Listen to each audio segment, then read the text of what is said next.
right, everybody, it's Hot 97, number one for hip hop. It's TT Torrez and my brother, Bobby Trends. Yeah, we in the building, baby. We wanted to do this show a little differently tonight. We wanted to bring in a licensed therapist. His name is Arron Muller. He is from Queens.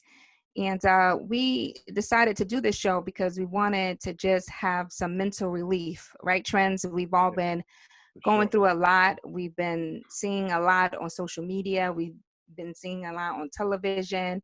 And we've been dealing with a lot of trauma the last couple of weeks. And Arron, I've known you for quite some time. You're an incredible therapist. And a lot of my family members use you. I don't know if I'm allowed to legally say that, but you're an amazing Black therapist, and you are actually in the communities that have actually suffered through a lot of this trauma that we are now seeing play out here in the media these last couple of weeks. Yes, and thank you for allowing me to be here today. It is an honor and a privilege to be able to have these conversations. This is my passion, especially for persons of color. It has been a tremendous amount of sadness and despair around this time. And if we go back to even from COVID on, and we haven't really recovered from that. And that's trauma in itself in terms of the loss, the exorbitant amount of loss that we saw during that time. A lot of anxiety, a lot of uncertainties, a lot of just, we don't know what to do. And then on top of that, this current events that we're dealing with. So, everybody's in a state of fear, anger, frustration. Enough is enough. Mm-hmm. Trends, do you find yourself handling this differently from your girl?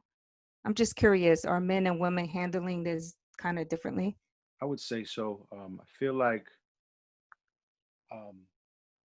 well, I'm the breadwinner, the man of the house. So there's a couple of things there. Like one is, the bills got to get paid, and two, I have to protect my family. Three,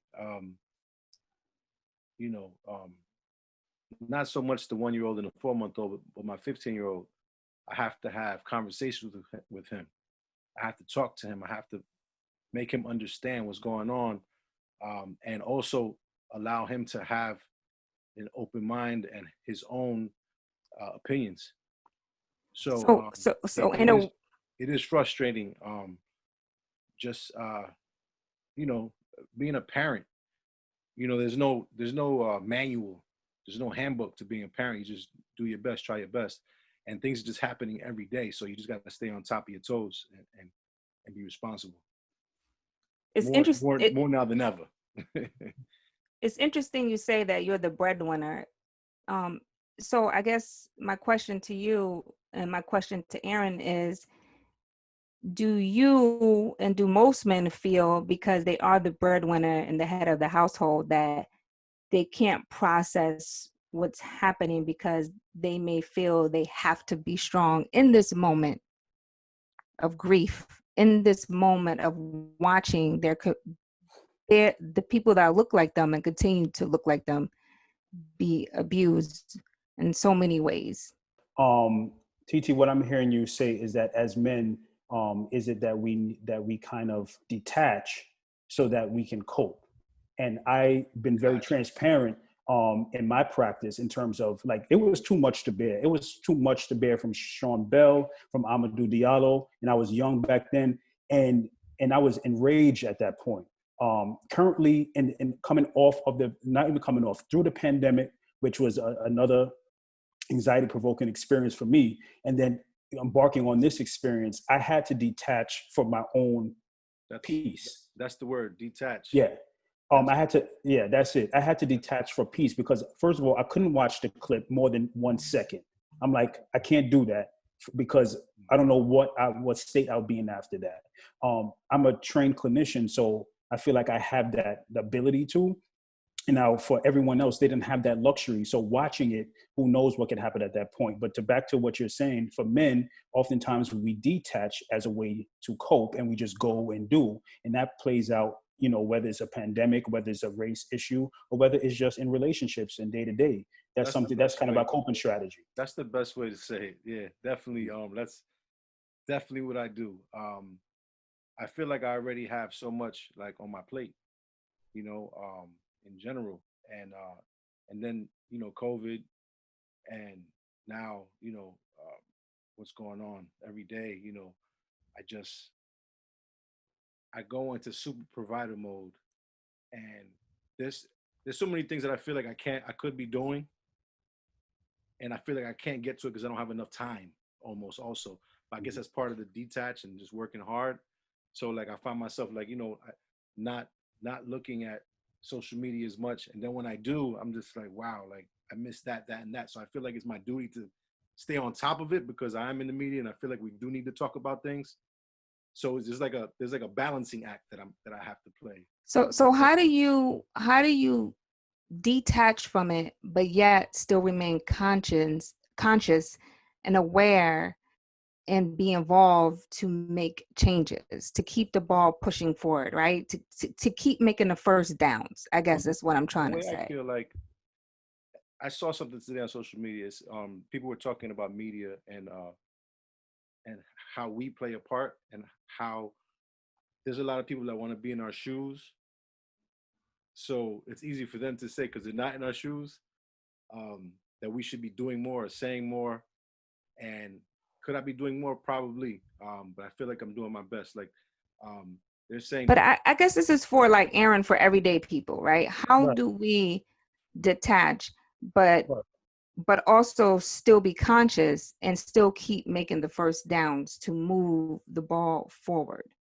Right. So, and a lot of people are asking how to do that because we either do extremes, either we become completely ignorant or become too much, which is not, healthy as well. So I guess the best way is one thing I want to say is that um, this is not new. So the frame is still the same. It's just a different picture, right? So I feel like it's a call to action in what we need to do. Whether we use the anger and frustration to start to strategize and start to build as a community, and start to go to legislation and start having these demonstrations, things like that, as a way kind of shift the energy into something positive. And that's for me, like I said, I always transparent when I'm with my clients in terms of that's what helped me.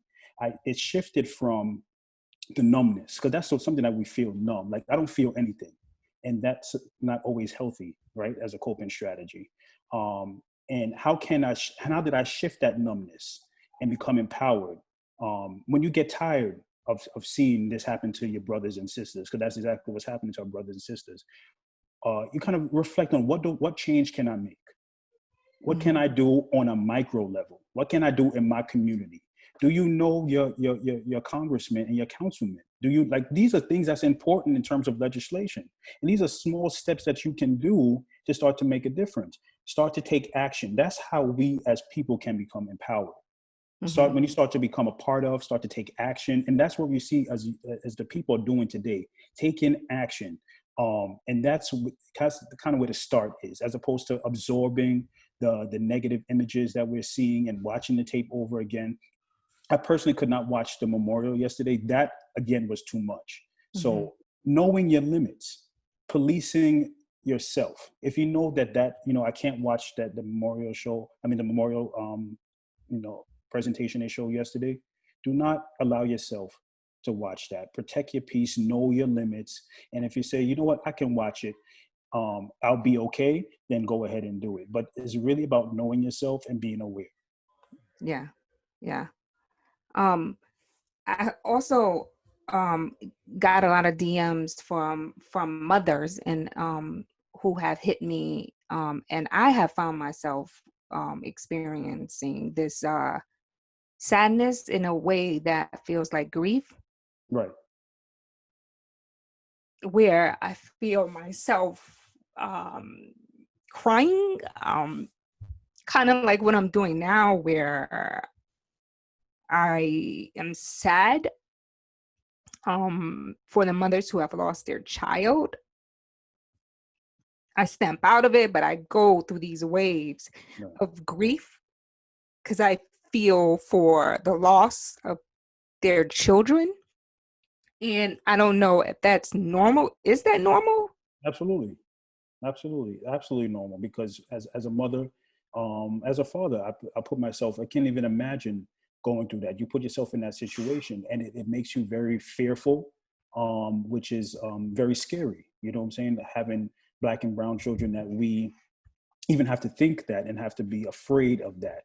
Um, Again, I say we empower our children, right, by having conversations with them, age appropriate conversations, depending on the age of your child. We start to have these conversations and educate them about, and it's sad that we have to, but this is the reality. We have to prepare our children. Same with how we provide them with nurturing, we provide them with rules and regulations. As a outstanding citizen in this world, we want our children to thrive and flourish. Part of that as Black and brown children is that we unfortunately we have to provide them with this narrative of what the world perceived them to be.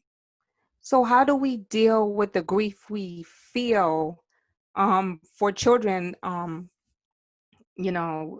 We still have our children, but it Right. feels like we're grieving for For someone them. else's child. How do we deal with that? Because I feel like selfish because, I still have my child. And in a way, it's not about me. You know what I mean? And I feel selfish. Am I making sense, Trent? Or like, Right, you're completely clear, and that's what happens with kind of trauma, because it's kind of like it could have been me. Why not me? And that's a natural response, and that's part of the grieving process too. So you kind of, how can you use that as a way to kind of encourage you and motivate you? Because like I said, it's part of that process, but it's concerning if a mother stays in that area, because you still have your child you need to be present for. And if you go through those ebbs and flows, naturally, I would say, by and large, that you're not being present. So that may be something that you may need to take up. And I would recommend maybe exploring individual counseling, because it may be a little bit more underneath that, that is resonating with you. I'll tell you, Yeah. my 15-year-old son lives in New Jersey. I live in New York. I just locked into a place in New Jersey just so that I can be 5 blocks away from him, because of what's happening today and what's going to happen tomorrow and what's going to happen the day after that.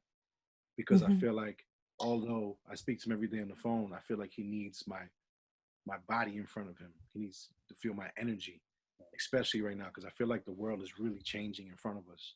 And it's a lot. There's a lot of different emotions, and I see it in him, and I want to talk to him about it. And it's like almost like he's like doesn't want to talk about it, but I have to get through to him, because our children are also impacted by this as well, because they don't understand either. And it's like we have to communicate with them. So how do we communicate with them? Just like how, Bobby Trent is saying, to start to have that conversation. They may not be open, we know, especially with teens, you say he's 15. So they start to develop their own little shell and personality. So start to get difficult to navigate conversations, but definitely having that open dialogue with them and let them know that I'm here, talk to you. You could talk to me about anything. I would say, depending on the age of the child, start to have them draw, start to have them write.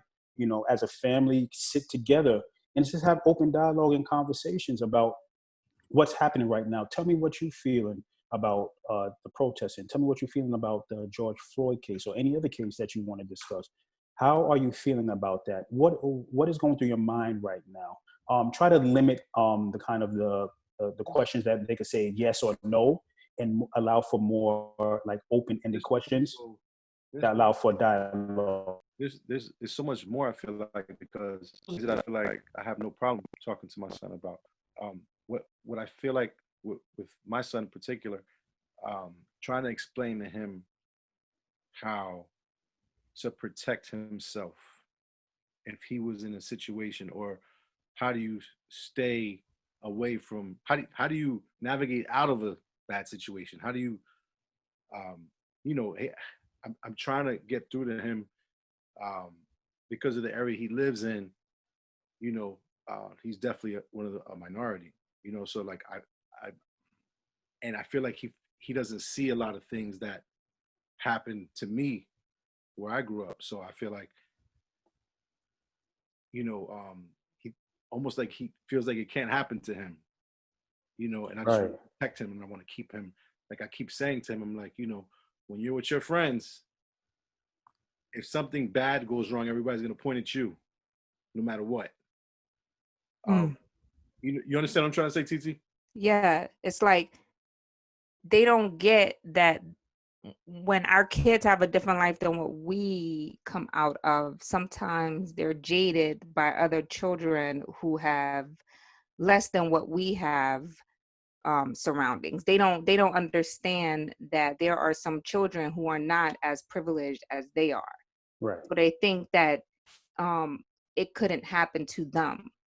But if they find themselves in that situation, they're the first ones that are going to get pointed at. Right. If three white kids and a black kid go into a grocery store and a white kid happens to be the one to steal the pack of Skittles, 9 times out of 10, it will be the black kid who is the one accused of stealing a pack of Skittles. But to a teenager who's lived their whole life around white children, they probably won't see that as clear as we would, who grew up in a different area or who has had a different type of life. So I guess that's what you're trying to say, Trent, if that's correct. Right. Is that did I get that correct? You nailed it on the head. Yep.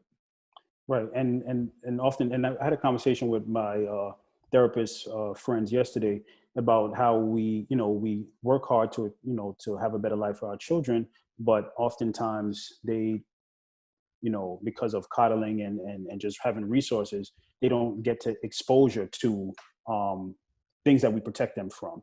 But, how do you navigate having those conversations with them? And it is not really tangible or realistic, because they're like, oh, it's kind of a rose-colored lens for them, because it's like, that can't happen to me. They haven't had the exposure to it. So it's not really realistic. But it still doesn't take away from you having a conversation with them, because oftentimes children, they pay attention, and then they may be able to recall it in moments where they need to. So it's better for them to have the knowledge than not.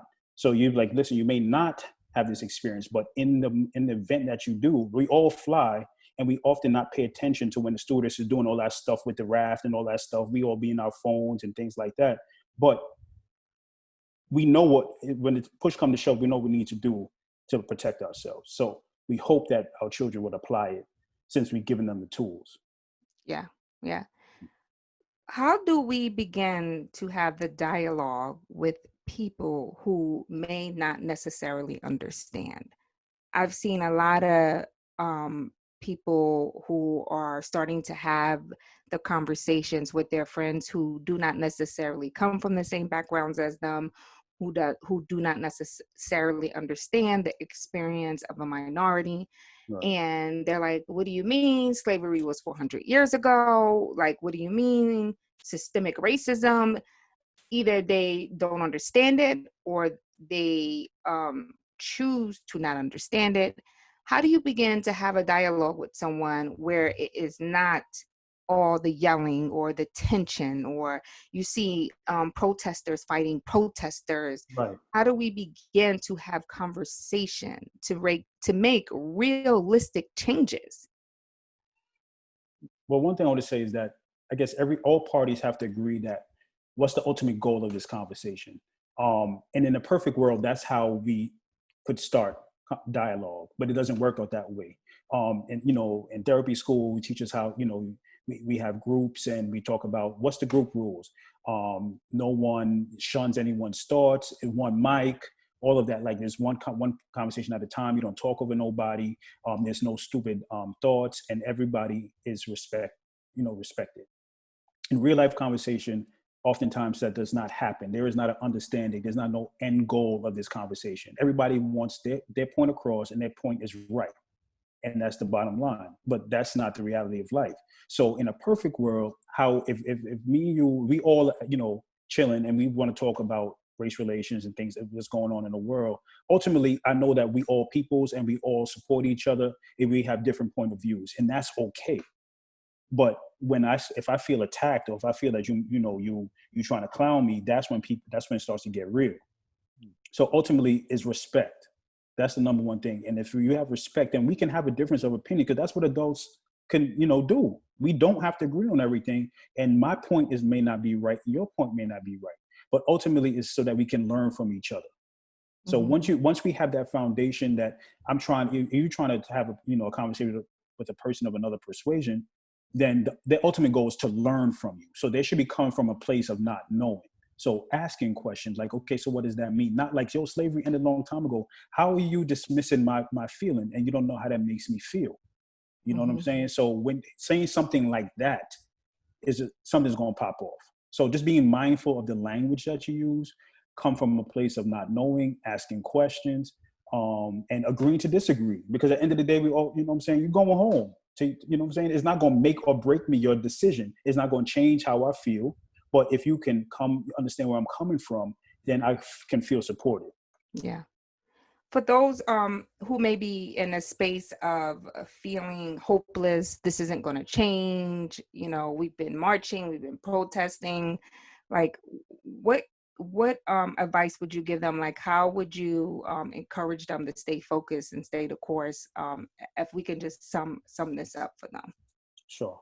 So again, I would definitely say if you have those feelings or thoughts, I would definitely say having someone to talk to, having someone that is relatable, someone that you can process with. Like, again, you don't feel that, it's dumb or you sound silly, that you need to process with, and kind of get those feelings out. Maybe you just start writing, maybe you just start rapping, just whatever it takes to kind of get those feelings out, and kind of process it, because it is your feelings and it's real to you. And you need to honor that. And then also look at what small changes can you make towards that. You're right. Is a huge, undertaking, but what small part can you take in that? And when we take ownership and we take stock in the cause, we start to, feel less hopeless and helpless. All right. So Arron, if someone wants to get in contact with you, if they really want to dig deep into therapy and they really need someone to speak to, can you give them your contact information on where they can email you at? So I could be reached at the _therapist on IG. There I don't provide actual therapy, but just suggestions and tools and tips, because, by law, you have to seek a qualified health professional, be diagnosed, and then start therapy. But there I provide resources. People always ask me about different therapists, and I can provide you with support on finding one in your area and things like that. So I'm always available. The _therapist on Instagram. Thank you. Thank you so much for taking the time out and speaking with us today. We all can use a little woosah. Yeah, absolutely. Absolutely. It's Friday. We need it too. We need it. Thank you so much, Arron. My pleasure. Thank you.